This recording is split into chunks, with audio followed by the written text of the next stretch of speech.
So welcome to the third installment of Spectra U. My name is Blair Cardinal, and I'm the VP of Spectra's communications team, and I'll be your moderator for the next hour.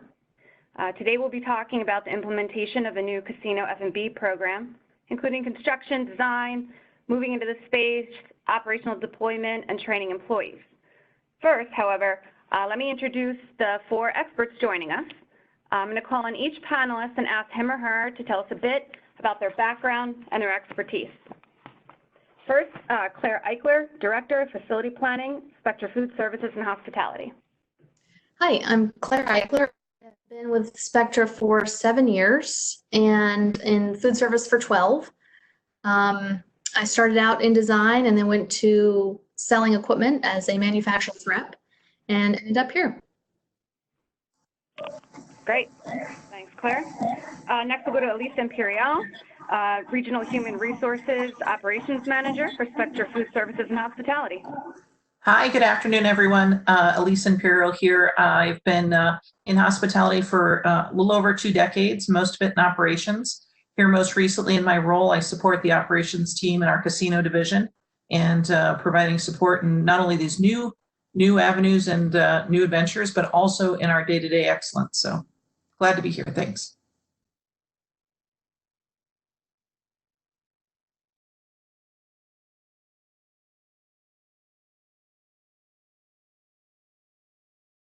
Oh, sorry, I had muted myself. Mike Ducey, Regional Vice President, Casino Division, Spectra Food Services and Hospitality. Hi, thanks. Mike Ducey. I've been with Spectra for just coming up on 17 years and have been in food and beverage for well over 25 years in a number of roles, from managers to managing accounts, working in casino and our casino group for the past close to 10, 11 years now, and have been overseeing the casino group for approximately 2 years now, and really look forward to continuing our ongoing discussion about building a food and beverage strategy and program. Great. And Josh Pyle, Executive Director of Casino Projects. Good afternoon, everyone. My name is Josh Pyle, Executive Director of Casino Projects. I've been back with Spectra for about 7 years in our casino division, overseeing our consulting accounts as well as working with our operations teams on a number of different projects, and most recently on some recent remodels in some of our properties. Excellent. Thank you to the four of you for joining us. How about Mike? Let's start today's discussion by giving participants a brief recap of what we covered in parts 1 and 2. Yeah, boy, the topics we're covering have so much to talk about. We have had 2 webinars. We began with our first webinar and had some experts from the management side, general managers of casinos that we work with, as well as marketing experts that we work with, some outside folks from the company on our first 2 panels, which covered largely the beginning scope of a project, identifying the needs and realizing what kind of resources are available to set a plan in motion to remodel or refresh a food and beverage program. I think it's so important that to keep guests engaged, that things have to change, trends change, and there's different ways to look at that as professionals go.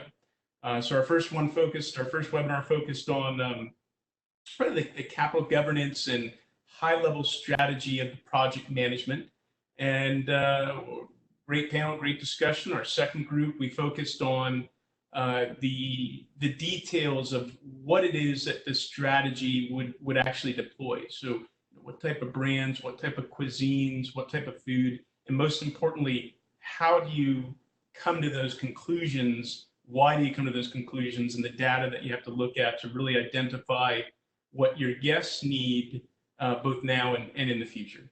So I think that we've covered a lot of ground and still have a lot to go. And with that, let's jump right into part 3, implementing a new F&B program through project management. The purpose is going to be to understand the best practices and roadblocks when working with operators during changes to a casino's F&B business, especially to achieve business goals and meet budget. We'll talk about a few different subject points. The first one being design, construction, and FFE, OSE. Then we'll talk about moving into this space, followed by operational deployment and readying the space, and finishing up with training, or I'm sorry, we'll do training employees first, and then we'll finish up with operational deployment. So let's begin with the foundation, the design and the construction, the furniture, fixtures, and equipment, and operating supplies and equipment. Claire, where do we start with this? So I'll basically be going over the whole process, kind of start to finish, design all the way through to install. So the first step, whether it's a remodel or a new design, whether it's a kitchen, a concession stand, a bar, is to determine the goal. And the way I like to do that is to get feedback from all the people that will be utilizing that space. So whether it's a bartender or a chef or a GM, catering manager, whomever, get their feedback. See if, what worked in the existing space, what didn't work. If it's a new build, kind of determine what their must-haves are for this new space. And again, just kind of do some brainstorming with different people. Once all, kind of the ideas have been put together, try and get a drawing down first. So once you draw out the design, try and fit everyone's needs into this design, knowing that you're probably not going to get everything to fit into it, but kind of pick out the most important thing. So do kind of a base design, and then go back to those same people that you met with first and the same operators, and get their feedback on the flow and the functionality of the space that you have laid out. Just know that it's going to be a lot of back and forth. It's pretty rare that, the design happens on the very first go around. So just be patient and allow enough time to do the process properly. So once you have kind of a final layout, then you can start specifying what equipment is going into that space. So a good majority of the time, you're going to have the budget as a big contributor to what equipment is chosen. And you might get some conflicting opinions on what equipment to go with. A chef might want a state-of-the-art combi oven, where the GM who's kind of managing the budget might say, well, we can't afford a $60,000 piece of equipment here. So you kind of have to fit everyone's needs, but know that there are many manufacturers and then many models within those manufacturers that you can pretty much fit everyone's needs and wants and price points. So you might not get the combi oven that can make everything on its own, but you'll get a combi oven that can do basically the same thing for less. And a good kind of tool to have is an equipment dealer with you kind of through this process. So there are local equipment dealers. There are dealers that kind of cover larger areas, and I would definitely find someone that you feel comfortable with. And again, start them early on in the process. They can help you specify, price, accessorize all these different pieces of equipment. So they are a very useful tool. And again, the design is kind of the most important process, so don't rush it. And depending on the size and the scope of the project, this phase could take you 1 week, or it could take you a year. So again, just take your time. So then Claire, is it important to have a designer who actually has a background in F&B ops? Yes, but not necessarily. Someone who understands flow and design, it is important. However, it is also important to get feedback from people that are actually using the space. So like me, for example, I've never operated a space. However, I understand how things need to flow in the space and space, management. But I like to get all the feedback from the people in the field that are actually utilizing the space. And you mentioned that the different operators may have different goals and different ideas and different expectations. When you and I were talking the other day, you mentioned healthy tension and why that's necessary. Can you talk about that a little bit? Yeah, it's definitely, chefs in particular have, their own, they know what they like, what they don't like. They like even certain specific brands and whatnot. Again, depending on budgets, those things might not be attainable. However, like I was kind of mentioning earlier, there are so many different manufacturers and places to get really good equipment from. So while it is good to have pushback from like a chef, for example, saying they want a specific piece of equipment, and then also it's important to have someone managing a budget. But again, just kind of know that there are common grounds with equipment. Yeah, I would add, that healthy tension's spot on. It does happen. There's always going to be that back and forth between the designers and the operators. And as an operator and as a decision maker, I can say that one of the things that we have to be careful about, and it really goes back to even our first couple webinars where we talked about, again, high level budgets in the first and in the second, talking about what it is that we're trying, what cuisine types, what types of brands we're trying to hit. Those decisions are kind of done by the time we're getting to the design phase. So we have to be very cautious of not injecting what's called in project management scope creep, which we end up adding components to the initial project. And this is exactly the time that can happen. And I don't know about Josh, you just went through the model you're talking about, but I've seen it to the extent where you'll have a chef who says, I really want this smoker. I want to smoke meats. That's something that would be intriguing, but the question is, if a smoker costs, I don't know, Claire, 50, 60,000, I'm sure there's all sorts of price ranges, cheap, big ones, industrial. I'm sure there's a variety of them. The question is, are you going to really be doing that in 2 or 3 years? Are you going to get the ROI out of that? And that's where that, I think, important decision-making comes in, because you're the designer who's saying, sure, I can fit this in, I can make that work. The chef is saying, I think we need this, but does it fit back to your original plans? And that's where I think that discipline has to come in. Josh, you probably saw some of that. Yeah, Mike, I think you hit it well. I think the importance of needs versus wants becomes critical in this process, especially when you have a number of different individuals from whether it's different departments or different layers, even within the food and beverage department. So I think really being able to identify what's actually needed versus what's actually desired and what's going to really help operationally run that new outlet you're designing is key in making these decisions in the long run. I would imagine technology too becomes a bit of a place for you, Claire, in scope creep too, which we haven't talked too much about technology in our prior webinars, but I assume that comes into play too. Portable kiosks, touch screens. Yeah, and that's a very expensive part. So a lot of.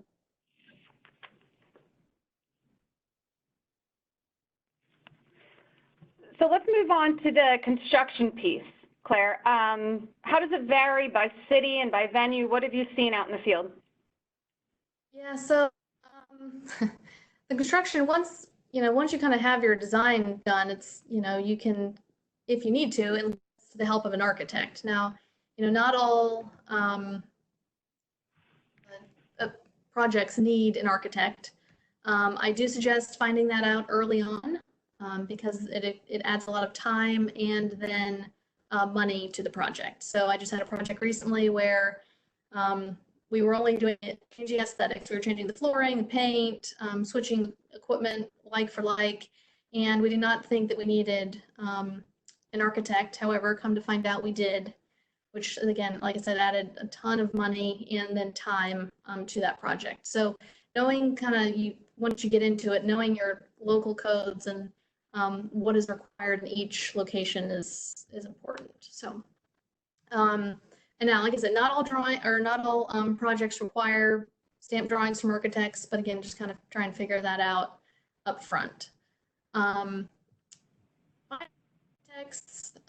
even GCs, I normally like to, if it's a remodel, I like to use people that have been on that site before. So they normally know kind of how things are supposed to flow in that space. They know the building already. They know what, when they're allowed to be working, when they're not allowed to be working. And it just is a lot easier to use someone that's already familiar with the space. same, same architects and GCs, kind of basically the same thing. And then once if you do need an architect, I then suggest getting the architect and the GC on site at the same time, kind of walk around, show them your design, walk through the space, go through the scope of work. Then, the architect can then start their drawings, kind of start that whole process. That can take a while if they already have drawings to work off of. It could save them time and save you money. However, if they're having to start from scratch, I would allow at least a month for architects to do what they need to do as far as drawings are concerned. And then the GC, they're normally pretty good about getting back to you on pricing because they obviously want your business. So the big thing with them is working out schedules. So getting with them on, what fits their schedule, but also what fits your events and your schedules as well. Hey, Claire, a quick question for you. Have you ever seen or found any ways to really keep an architect and a general contractor sort of in great communication with yourself and on time in terms of deadlines? Yeah, definitely creating schedules. Trying to meet in face to face also helps. So once you meet, say, okay, the next time, in 1 week we need to have this established. In 2 weeks we need to have this established, and then I like to be normally the one that then reaches out to a week's been up. Okay, where's my pricing? Or 2 weeks are up, and okay, I should have drawings back by now. That kind of thing. So I like to kind of create a schedule, even if it's just follow-up stuff.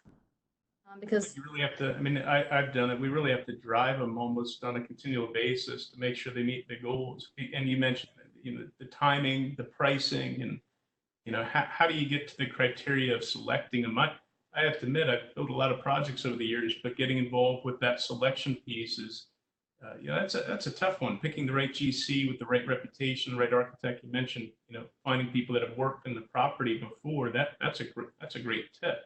But what if you don't have that?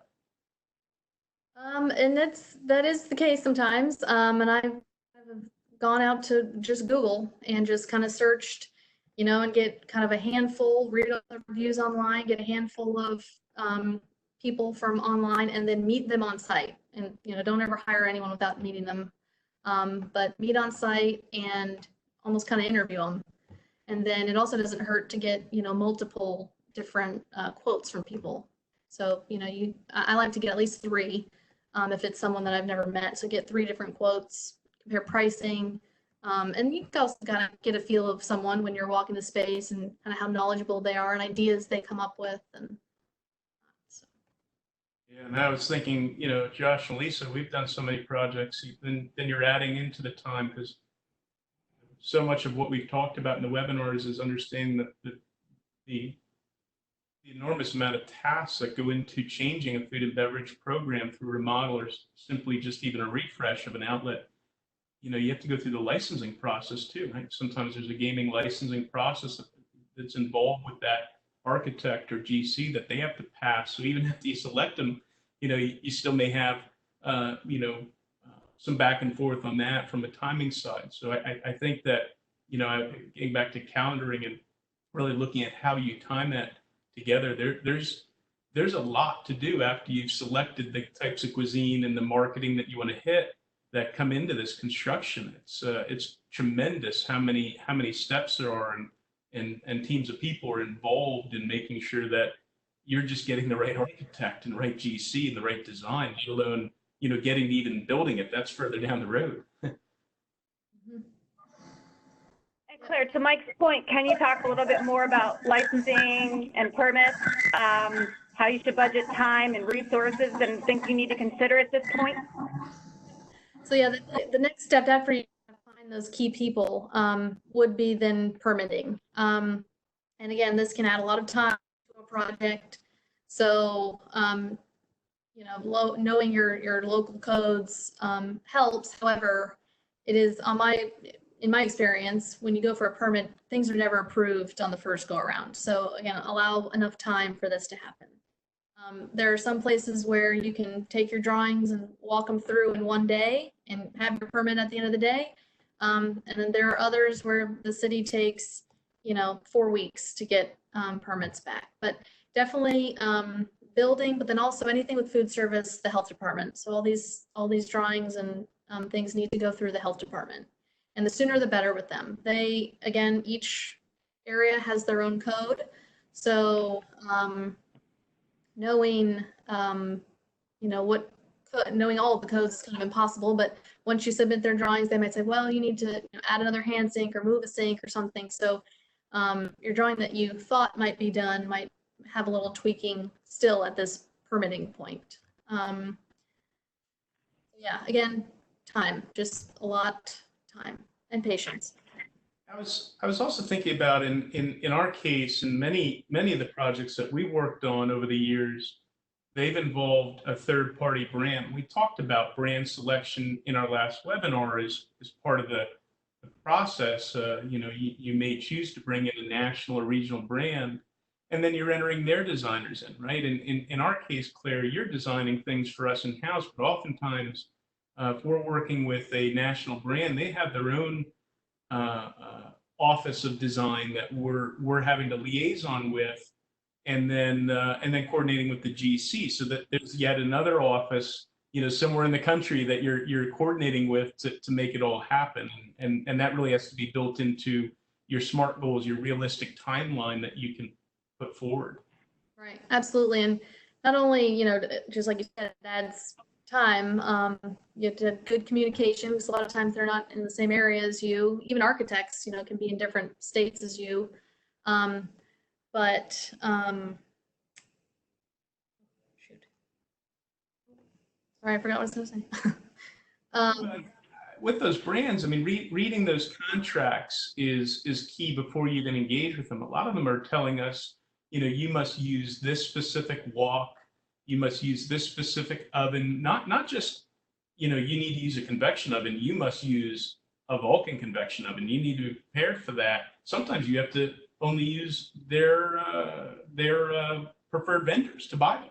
And so then you're going back to that licensing for a gaming license that I mentioned, not even the architectural permitting, but just the actual gaming license so they can be approved vendor. So you're then perhaps in some cases having to license multiple entities to put this together and coordinate that. And there's a high degree of patience that occurs in these projects just to get them from months worth of discussion on how much we can spend, a month's worth of discussion on what are we going to spend it on, to a couple months of, okay, now we got to let the experts, the operators, the construction folks, the designers put it together. I think it's a critical piece that from the oversight of the project in the initial days, that anything can be done quickly, it's just going to cost you more. Absolutely, and that my exact point is that these places have specific brands they like, exact models that they like to buy from certain people, and it can add a lot of money when there could be lesser expensive options, but you kind of have to stick with their branding.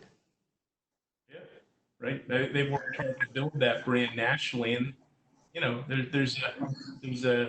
we talked about in our last webinar, there's good and bad to national brands, regional brands. Obviously, the name recognition is great, right? We've seen fantastic success with those brands. You just have to be willing to understand that is a partnership, and they're going to heavily dictate what they refer to as their system. It's what they've developed. Hey, Mike, it's Elisa. The proprietary items are sometimes even custom, right? So we see stuff that'll come from different countries, and that also adds time. And that communication that Claire was talking about really helps us to be able to tie all the other departments together. Because again, simultaneously to this, we'll talk a little later about training and what that does for the whole project. Because it's not just this part. It starts from the beginning, but really it's everybody all at one time. So communication is key there. A lot to think about. Absolutely. So the chicken or the egg question, what comes first, permits or ordering equipment? And can you talk a little bit about the equipment piece, Claire? I would definitely say permit first. Reason being, and hopefully you have enough time to then to permit, but then also order. But the permitting process a lot can change in there. And again, it's depending on each location, each code. Somewhere you might only need 2 hand sinks, but this, city is requiring that you have 3 hand sinks. So like I said, your drawing might not be done when you think it is. And so once, the permits have been approved, then I think it's safe to then order equipment. A lot of places, there's certain pieces of equipment that, the fire department does not allow in certain areas. So again, I would definitely wait till after the permitting part to order equipment.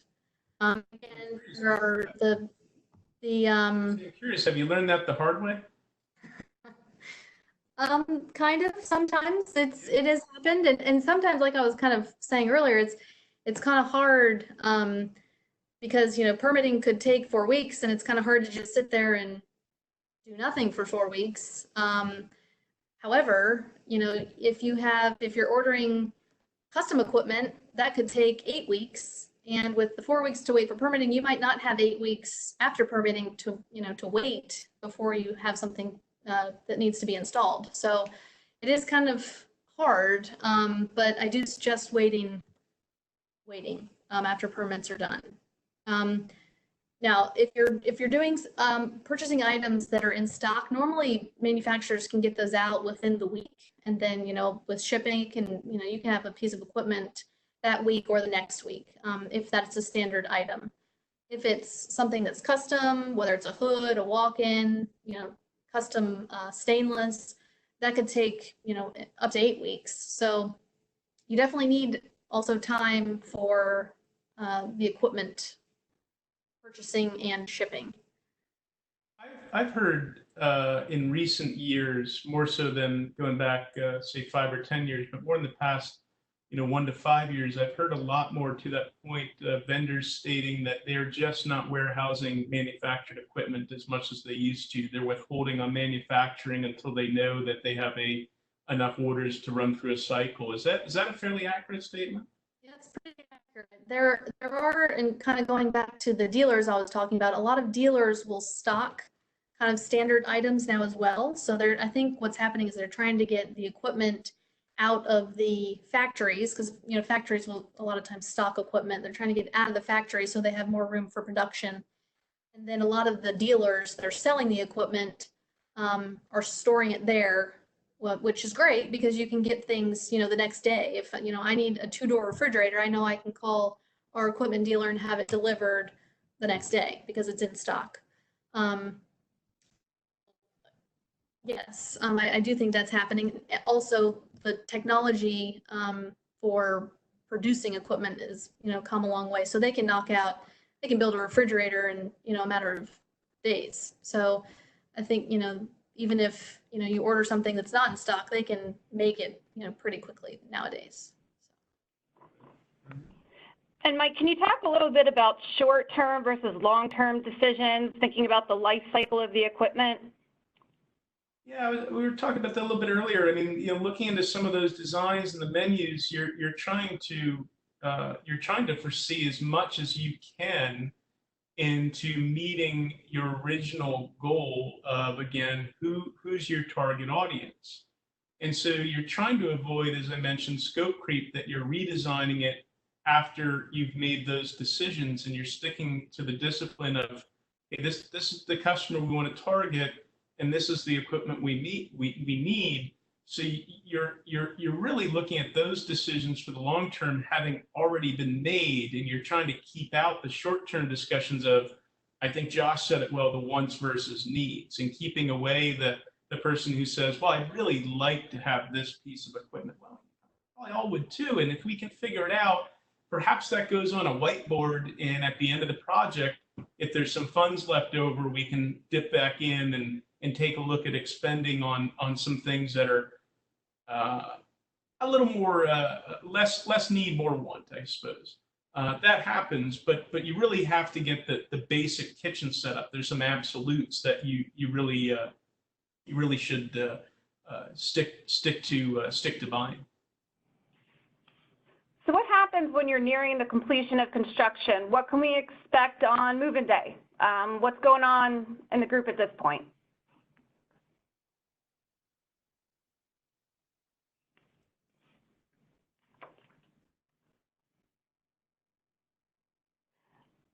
Mike, are there some key things that that we should be looking for, like the final certificate of occupancy, things like that? As far as the permits go, there will be, inspections kind of throughout the whole process. And then once they come and do their inspections, they should then issue your final occupancy, which then kind of lets you get ready to move in. Great. And what's the process for taking ownership of all this equipment that you've ordered? So a lot of times, there's a lot of manufacturers will do startups on equipment. So they will come in, they'll do kind of demos on how to use the equipment, get kind of everything up and running.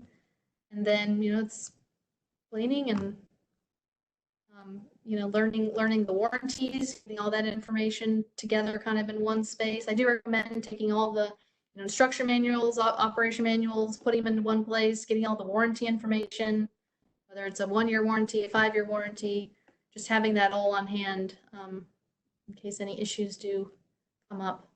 Yeah, and at the very least, creating a log of all those pieces of equipment and the service calls. Sometimes, not sometimes, I can assure that there's always going to be a debate with one manufacturer over a piece of equipment that doesn't work out as well as it should or isn't performing, and it's inevitable you're going to be on the phone working through those issues at some point. So keeping a log, or if you have a tool like SoftWrench or one of the other programs that are out there that manage facilities, equipment, and PM servicing for the internal facilities. And it's interesting, obviously the facilities that we work in, being very large, have facilities teams. Getting that team involved is not just F&B at that point, it's having the facilities director, the on-site HVAC team involved in those transitional walkthroughs. They're really important to the piece. I mean, obviously there's things that the F&B staff are responsible for, cleaning, logging the equipment's cleaning, but the repairs and maintenance oftentimes fall into a different department, not food and beverage, to maintain. So they've all got to be part of that moving into the space and the transition piece. And I have found, Claire, I don't know if this is a fair statement, if there's ever, a general contract that watches this, mea culpa, but there does seem to me to be a need that as soon as the project is winding down, they want to start backing off their expenses, right? It's manpower is a costly piece for a GC. So really staying on top of those punch lists or the walkthrough lists is a make it or break it kind of scenario. You're either going to be satisfied that they finished those work, and it seems to me it takes a lot of phone calls sometimes to get those things wrapped up. Absolutely. It's a lot of, just like you said, kind of babysitting, and all of a sudden it's, a week before you're supposed to be done and everyone kind of disappears. So kind of staying on top of them, but also I never give complete payment to anyone until the job is to our satisfaction. So. That's good advice. And from my perspective, Josh and I were talking about this recently.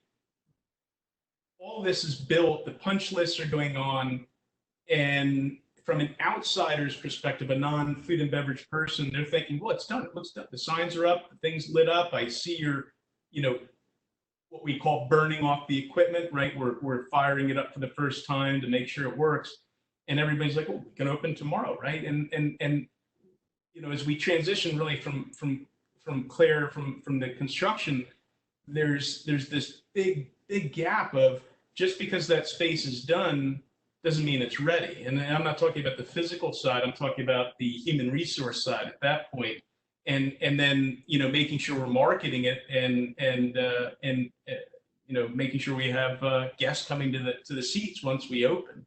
It's quite a process and a very, in my opinion, delicate time when you're transitioning from that completion over to the operators, sanitizing all the equipment, getting those final inspections from the health department for the construction design is a different process than getting the final operating permits, which is an operator's role. So, Claire, you as a designer may have to do a walkthrough with the GC and the health department. They have an office that's dedicated to building. that's not the same person necessarily that's doing the actual health inspections. They have to come too. There could be two different departments involved. And you can't even begin the process of ordering food and stocking the coolers until both of those departments of the health department as a whole are satisfied. Hey, Mike, as a transition into the discussion of training, can you talk a little bit about the marketing, the F&B program, and the role that what the marketers should be doing? Because I think you had said it best that the grand openings exist anymore. Yeah, you know, Elisa and I were just chatting a little bit about this before the meeting here by email about marketing opportunities. You know, food and beverage folks are by nature so focused at this time on working with our design team, the GC, and making sure it's an operating environment that we can actually use. And we are so focused on, shucks, we haven't even talked about it. Josh might hit on a little bit later, but all the elements of purchasing and supply chain management, and a lot goes on behind the scenes there just to make sure all that is ready. And the team is working, I can tell you, generally 12 to 15-hour days, 6 to 7 days a week, is fair to say. Sometimes for a good solid month, it's a lot of work that goes into it. Meanwhile, we're really looking for the marketing teams to partner up and begin a schedule of events, because, you know, opening up a restaurant used to be, okay, settle in the team, give it a month, soft opening, and then have a grand opening, put the banner up after you've really been opening a month. That doesn't happen anymore. We open up on day one simply because of the availability of social media, right? So if somebody's coming into that restaurant day one, you've got to be ready to go, live fire, and you got to be at your full potential that day one. You have to be able to commit to that. And to me, that's changed how, and Elisa can speak to this better, but it's changed how we train and develop. It sometimes means we have to take a little bit more time between that certificate of occupancy and sign off that Claire's achieved, and before our operators can open the doors. The training period needs to be understood to be a little bit more defined, because we don't have a second chance beyond the opening day. There's no grand opening a month after a soft opening. You know, Lisa, you've gone through that a few times with the training. Yeah, gosh, Mike, it's so important. I got to tell you, simultaneously to the construction and the design and all the pieces that go into making the space look and feel the right way to the new brand, equally, it's important that the training and the development, while chefs are developing menus and we're developing storyboards and uniforms to match the new space, equally, we're also setting up those steps of service that are going to really bring the brand to life. You know, that from that moment of certificate of occupancy, you know, there's this time, right? These team members, whether they are pre-existing team members, right? You may take a brand and make it something new, as casinos do often. They reinvent themselves, and you might take existing team members, but you also might have some new team members. So being a casino is not an easy thing. As you mentioned, during this time, it's very stressful. And you know, we see the need for mock services and training and practice, really truly practice goes, a lot goes into it to bring these brands to life. Heck, Josh, we've seen where this gets pushed, and gosh, Josh, what happens when this stuff gets rushed? I mean, I know everybody gets really excited, right? Yeah, no, I think, you know, and I recently saw it in a project. You know, you have to ensure your team's ready to go, ensure you have the correct number of people is key, I think, in these openings, and often overlooked. We want to make sure the team is comfortable in their roles. As Mike said, these become long days. They become multiple days in a row. They become double shifts, and ensuring that we keep the team members happy and ensuring they're excited and understand the brand's important. And I think, Elisa, you sort of hit into it, and Mike hit it earlier. I think, you know, the discussion also of working with some of these national brands in the training programs and the time involved with that, if you could, you know, sort of discuss that a bit. Yeah, I think that's important. I'm sorry, Lisa. One of our partners that we work with, the owner of the national brand franchise, and leaving names out for sake of, but you know, we had a long talk recently about, and we just offline discussion about experiences in the industry of opening restaurants, and you know, he was quoting to me numbers of, you know, hiring up to 150 to 200% of the staffing levels coming into opening day, trained and ready. You know, their program, I think, had a 6 or 7 week management offsite program where the manager had to fly out to the city of origin to live there, basically away from their family, to learn and breathe and be engaged in that brand, to then be that ambassador back on the property. And it took time, and you really have to commit to that. And you're not so concerned. I'll speak to a budgetary side. You shouldn't be too concerned right now about the first few months operating costs being what the long-term picture is for that financial success. It's still part of the trial. It's going back to our original discussions, we talked about capital governance in our first webinar. It really is important when you're developing that, and in hindsight, we probably should have talked about this a little bit. It's important to develop an opening operations budget, not just an opening capital budget, because there's so many different things that can weigh into that, right, Elisa?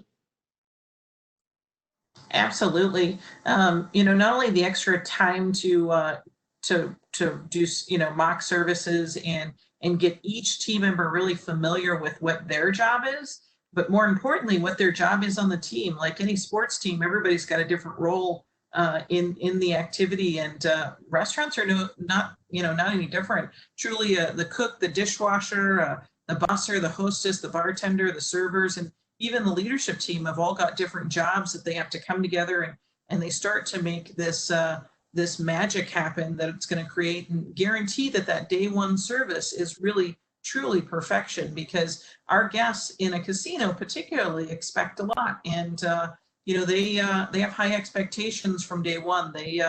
There's little to no forgiveness sometimes on day one if it's not perfect, and you know, our marketing friends take that on trust that it's going to be magical when our guests get there. So it is important that they have the knowledge, but more importantly, they're very comfortable with that, and it's natural on the first day.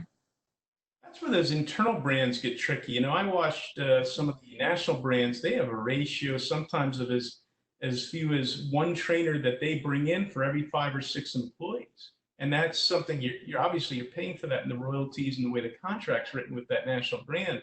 When you're developing that internal brand, you need to really make sure you look hard at your team and who's going to be responsible for training the nuts and bolts of that operation. I often say there's no magic wand. Humans, you know, need time to learn. They need time to memorize. Walk into any kitchen at any time, and you'll see a controlled chaos, but it's because of repetition. Cooks don't have cookbooks in the kitchens, in professional kitchens. It's all memorization. And that takes time. It takes time to learn. And the bigger the menu is, the more memorization you have to do. Yeah, you hit it on the head, Mike. You know, the other part is again, remember, it's stressful. There will be turnover. We talked a little bit about that operations team where we start may not be who's going to be there in several months, because it's not for everybody. And again, that comfort level is really important, that practice, and it's going to be a lot of long days for everybody. So everyone should be ready for that. Lisa, I know we talk a lot about the training prior up to the opening. How about the importance behind that continual training as we do open up and as the team is tired through those double shifts and long days, and you know, how that really weighs in as key into the operational piece? Josh, you hit on something that's really important.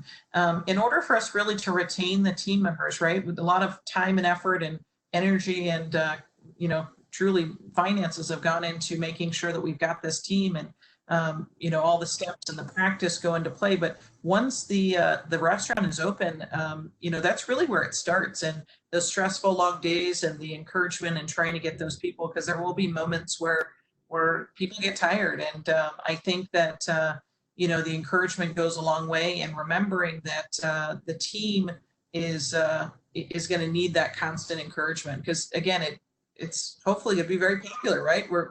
we plan a long time for it to be busy, and if we do it right, it'll be good consistently.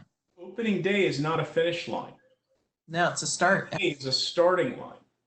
Everything else before that is like training to get there. And Claire, please, I apologize for saying this to you. In the design world, we'd actually weigh that only 10% of the work in opening a restaurant is done by you guys before it opens. No, fair enough. I mean, there's so much to do in a year after, from continuing the marketing efforts, from continuing the training efforts, to settling in those who really want to be employed and identify with the brand. And employees, team members want to identify with the brand. They want to be rewarded with that opportunity, and finding that right fit of people who really truly want to, believe in the food that you're selling, believe in the product, the style of service. It takes some time to settle in to find that right mix. And there's fine tuning, Mike, right? So those homegrown, there's lots of fine tuning as that brand is developing there at the property. And we're going to talk a little bit more here about the communication of these brands. I think kind of moving forward, we have to remember not to leave behind all of our other departments. When we do training, technology is important, right? We have our point of sale, there's menu boards, and all kinds of ways guests can actually get services within a casino. And, our IT friends are a big part of that. Our player development and marketing team members are important to include them in those decisions so that they can help tell our story. Also our HR team, right? They are constantly having to hire and badge and license people and provide that support as we go through the first few months. And Blair could do an entire segment in the future on technology and POS implementation, and making sure that it's aligned with experts who know where the buttons should be hit for speed of service, accuracy, the colors that are used. I mean, there is so much that goes into just that aspect alone, and getting feedback from your team members as to what's working for them or not. Josh and I spent the better part of an entire day at about a month after the opening of a recent project, just spending time with the team members, listening to what they had to say about the design, Claire, about the training they received, at least, just breaking that down, because at the end of the day, they're the ones that are there every day more than even us, right? And well, what about the team members who, what about the blend between new team members and existing team members, especially the existing team members, if there's a real shift here in what they're doing? Yeah, Lisa, you want to talk about that? I want to talk a little bit about that. This is how it used to be. Yeah, the team members, we have a blend of the team members. Again, you might take a unit that used to be Italian food, and now it's going to be Asian food, and you're going to take team members that are used to a certain style of service, and you have to unwind all their habits and then relearn new habits, and habits take time to develop.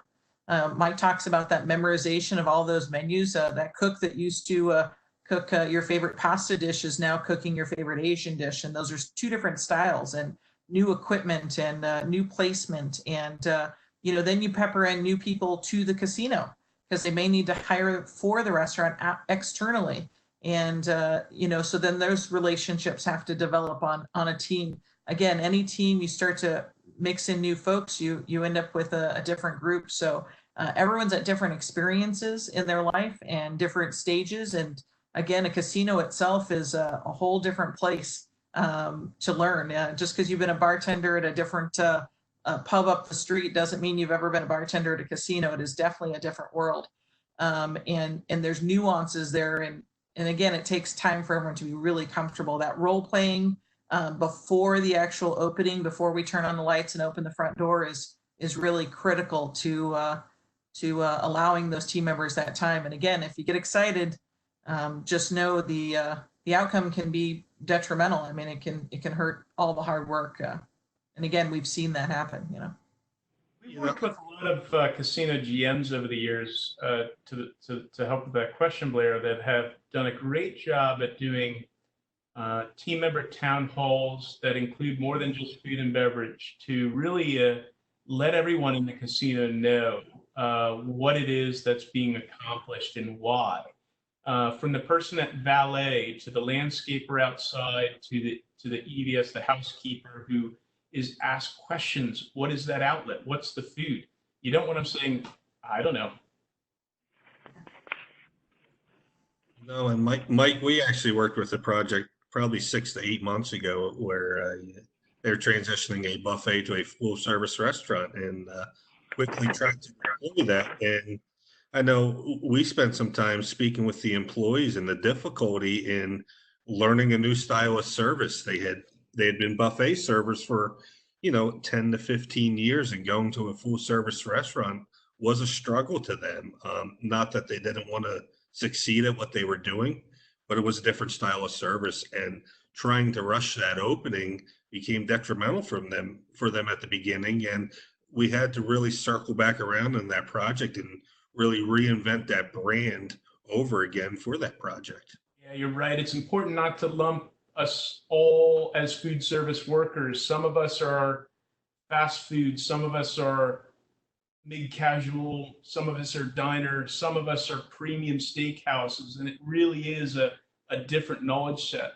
Somebody could do very well serving in a 3 meal with eggs and bacon and those type of breakfast items, but be very uncomfortable in a steakhouse trying to sell the different, selling a super Tuscan or explaining the single malts on the menu and those types of cuisine. It's very different. It's not something that you're able to just commit people because, well, you're in food service, you can work here. It's really important to compartmentalize, I would think, at least, to their skill sets, right? Yeah, no different. Well, we've got about 5 minutes left. I hate to interrupt this really interesting discussion on training and development, but we've got 5 minutes left, and I wanted to make sure that we touched on operational deployment.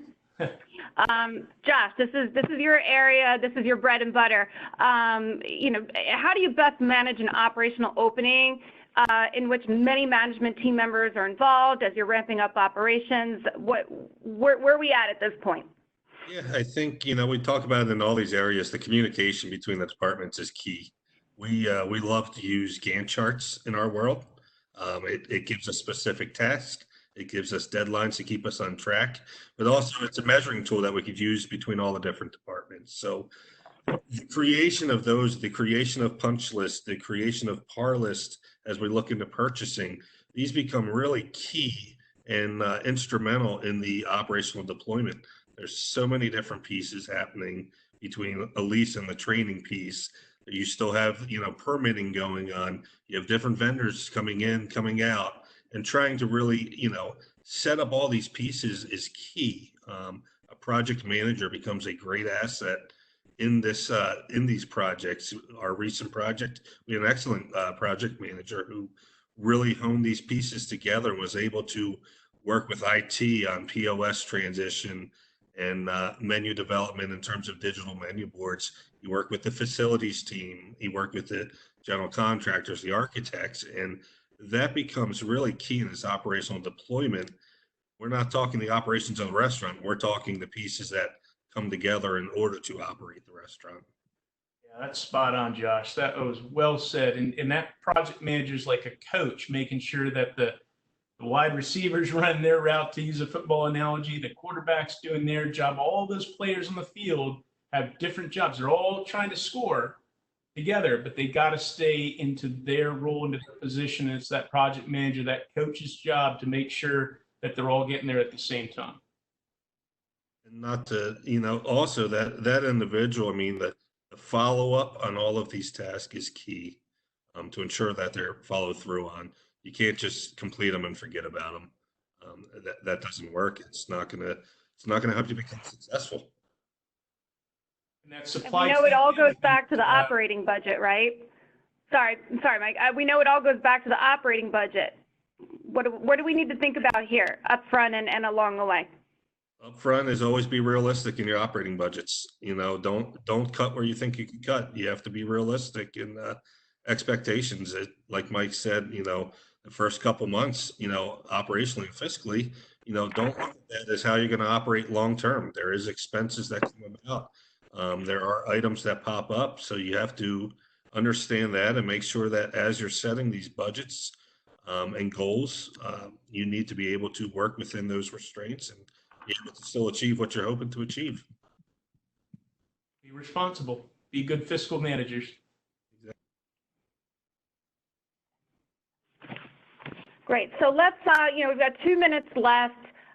Mike, after listening to the panel today and thinking back to the previous 2 webinars that you've participated in, it's clearly no small feat to make changes to a casino's F&B program. Can you summarize the most important points that you hope listeners have really taken away thus far? Again, I think the important thing is to be early on realistic to your resources, both capital and human. Know your team, know your guests and what you're going to put together in the cuisine set and the brands. Know your timeline. Take advice from Claire on the construction, the permits, the timing, the GC selection. Understand that there will be delays, unwanted delays. Build the realistic timeline for training, knowing that humans need to take time to learn. They have different learning styles, from oral to visual to written, and we have to accommodate all of those different styles and approach. And then lastly is knowing that the operations piece and really driving home the unexpected that Josh talks about, knowing that that has a financial impact, knowing when to drive back to say no sometimes to some of those things, Josh, as I've had to do to you. But sometimes you do have to push back and make sure that works and activate it through the marketing. Make sure that you're getting the message out there, use the product, use the tool, and take the reward of all that expenses and get your ROI. Great. Well, thank you, Mike. In part 4, that's going to be the final session in our series of 4. And we'll be reviewing business activation. We'll talk about the operational elements after completion. While it often feels like the heavy lifting, as we talked about today, is the lead up to opening day, that's not entirely correct. Many actually celebrate prematurely, as I'm sure that you've all seen. But the hardest work is clearly yet to come. You've got a great new looking space, but improper follow through, you're just destined for trouble. So we hope that everyone has learned a lot about this phase and are looking forward to hearing about what's to come in the 4th series. You'll be receiving emails with the date and the time. Wanted to thank all of our panelists, Elisa, Claire, Josh, and Mike. Thank you so much for taking the time to share your expertise. Thank you for all of the participants who have joined us today. Wanted to open it up for a minute or 2 to the floor, see if there were any additional questions.